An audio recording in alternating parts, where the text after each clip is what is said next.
It was a blistering Tuesday morning in Scottsdale when the desert sun exposed the real monster lurking in Horizon Ridge Estates. Eleanor Vance, self-crowned queen of the HOA, had finally snapped, summoning the police because my backyard had the audacity to block her prying eyes with nothing more than perfectly legal greenery. "You call this landscaping?"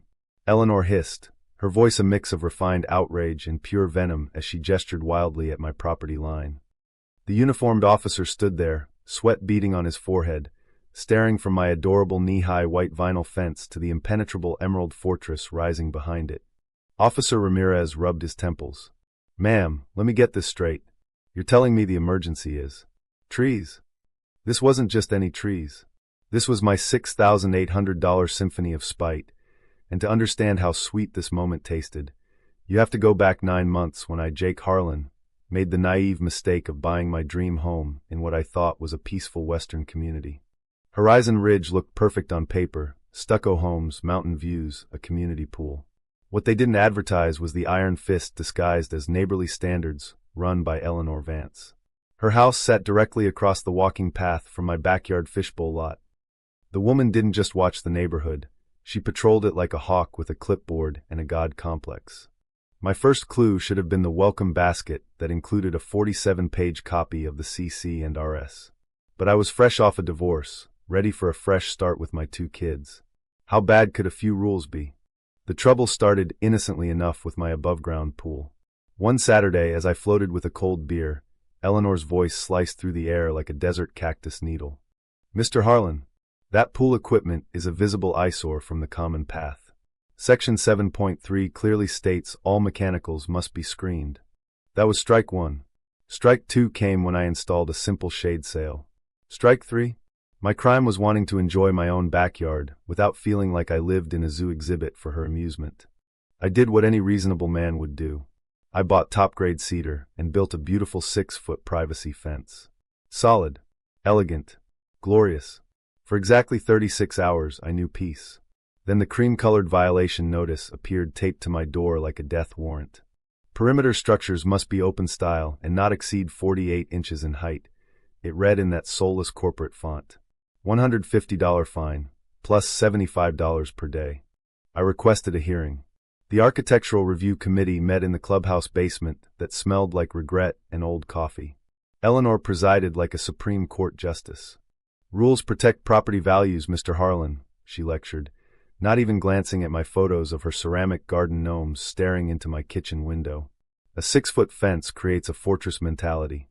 We foster openness here in Horizon Ridge." I pleaded. I offered beige paint. I mentioned my kids needing privacy. "Close your curtains," she replied with a smile that didn't reach her eyes. I left that meeting shaking with rage. That weekend, with a heavy heart and a circular saw, I butchered my beautiful fence down to the mandated 4 feet. It looked pathetic, a glorified garden border. As I finished, I caught Eleanor on her patio, raising a glass of lemonade in smug victory, her collection of judgmental lawn ornaments gleaming. But broken men have time to think. That night, bourbon in hand, I devoured the entire CC and RS like a man possessed. Fences were regulated to death. Sheds, pergolas, everything. But Section 4.2 on living landscaping elements. Vague as hell. Homeowners are encouraged to utilize approved plant species to beautify their properties. No height restrictions specified for natural foliage on the approved list. Jackpot! Appendix C listed emerald green arborvitae as not only permitted but highly recommended for privacy screens and windbreaks. Perfect for Arizona, close enough for government work, and HOA hell. I called Marco, the legendary landscaper known in certain circles as the guy who fights the power with plants. "Jake, you want what?" He laughed over the phone. "A 24-inch white picket fence. Then, right behind it on my side, the biggest damn mature arborvitae you can find. Plant them so tight a gnat couldn't squeeze through. Make it a wall." Marco whistled. "That's some high-level malicious compliance, brother. I love it." The convoy arrived on a Tuesday that would live in HOA infamy. Flatbeds groaning under 15 massive 10 to 12-foot arborvitae, root balls like boulders. The mini-excavator's beep-beep echoed through the cul-de-sac like war drums. Eleanor materialized instantly, power-walking in her tennis skirt. "Mr. Harlan, heavy equipment requires prior approval. And those Those monstrosities will destroy the aesthetic. Approved species, Eleanor. I called back cheerfully over the engine roar. Section 4.2 and Appendix C. I'm simply enhancing the beauty of my property, just like the guidelines suggest. Her face went through several fascinating shades of red as the crew demolished the 4-foot fence and installed the ridiculous 24-inch storybook picket fence. It looked absurd, something even Snow White would laugh at. Then came the planting. One by one, the giants dropped into the trench, their dense foliage knitting together into an instant green monolith. As the wall rose, it swallowed the view of my pool, my deck, and most importantly, Eleanor's direct line of sight into my life. The police arrived right as the last tree was staked. Officer Ramirez listened patiently to Eleanor's tirade about spite vegetation, visual pollution, and community standards being mocked. I handed him my highlighted CC and RS. Sir, these are living plants on the approved list. The rules strictly limit man-made structures. Nature apparently gets a pass. The officer scanned the pages, then looked at the towering green wall, then at the tiny fence, then back at Eleanor.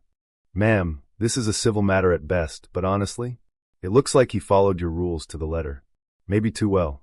I'd suggest not calling us for landscaping disputes again. As his cruiser pulled away, the silence from Eleanor's side was golden. I stepped behind my green curtain, invisible at last. Beautiful day for some privacy, isn't it, Eleanor? I called out sweetly. She stormed off, screen door slamming like a gunshot. But she wasn't done. 3 days later, an emergency board meeting was called.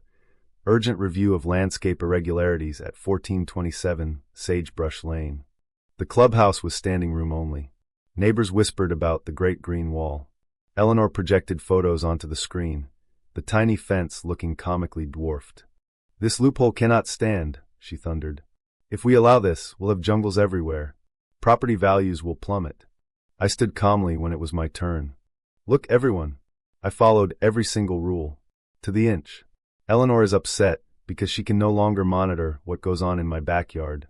But ask yourselves, if the board suddenly gets power over how tall our approved bushes can grow, where does it end?